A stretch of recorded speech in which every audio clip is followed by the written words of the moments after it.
ছেলেরা কাঁদে না, এই কথাটা নিশ্চয়ই অনেকবার শুনেছেন, তাই না? কিন্তু সত্যিটা হলো, ছেলেরা কষ্ট পায়, প্রচণ্ডভাবে কষ্ট পায়। তারা রাত জেগে চিন্তা করে কিভাবে পরিবারের খরচ চালাবে, কিভাবে ছোট ভাই বোনের স্বপ্ন পূরণ করবে, কিভাবেই বা বাবার ঋণ শোধ করবে। তারা সারা দিন কাজ করে, কখনো রোদে পুড়ে, কখনো বৃষ্টিতে ভিজে। কিন্তু যদি কেউ জিজ্ঞেস করে তুমি কেমন আছো, তারা হাসি মুখে উত্তর দেয়, ভালো আছি, সব কিছু ঠিক আছে। আসলে সেই হাসির আড়ালেই থাকে আত্মত্যাগ, অপমান, ভাঙা স্বপ্ন, গোপন কান্না। একটা ছেলে যখন প্রেমে পড়ে, ভালোবাসে, নিজের সব দিয়ে দেয়, কিন্তু যখন তার দুঃসময় আসে তখন অনেকেই চলে যায়।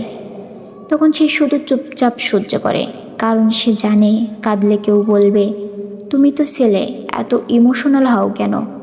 বাস্তবতা হলো, একজন ছেলেকে কাঁদার অধিকার সমাজ দেয় না। তারা কাঁদে একা, চিৎকার করে মনে মনে, তবু বলে না কিছু, শুধু চুপচাপ সহ্য করে। ছেলেরা কাঁদে না, এটা ভুল কথা। তারা শুধু কাঁদে চুপি চুপি।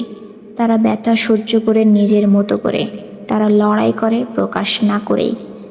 তাই ছেলেরা কষ্ট পায় কিন্তু বলে না, কারণ তারা জানে তাদের কান্না কেউ দেখে না, শুধু দায়িত্ব দেখে।